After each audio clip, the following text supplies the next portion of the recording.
Hi, I'm Kate Marshall from Waimea Nurseries and I'm going to show you how to plant a bare root fruit tree. Fruit trees are mainly grown in field nurseries and are lifted from the ground in winter when the trees are dormant.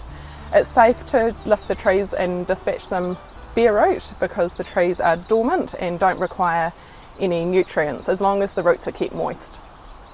So if you're buying a bare root fruit tree from a garden centre, you should keep the roots damp until you're ready to plant by ensuring the straw around the roots is moist but not overly wet.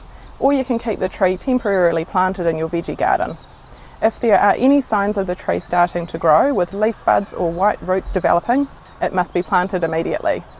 So before planting, you need to check the roots of the tree to make sure there's nothing damaged or anything long and straggly. This one's pretty good, so I'll just tidy up a couple of little roots here which are just a little bit longer. And then I'm going to pop the tree into this bucket just to make sure the roots are nice and moist.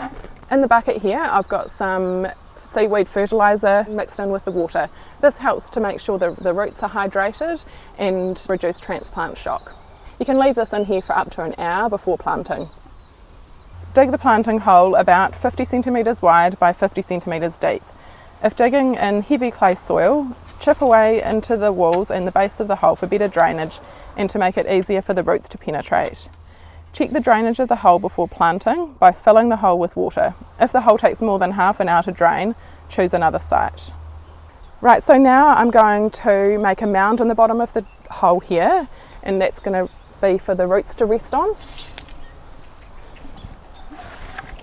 It's important to make sure that the roots are facing downwards when they're planted in the hole and that the tree is planted at the same height as in the nursery, which is around this height. It's also really important to make sure that the bud or graft union, which is this join here, is well above ground level.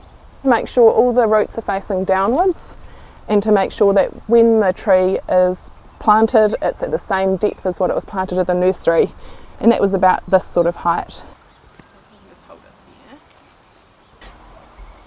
So there we have it, we've got a bare root fruit tree planted, all ready to go. Happy gardening.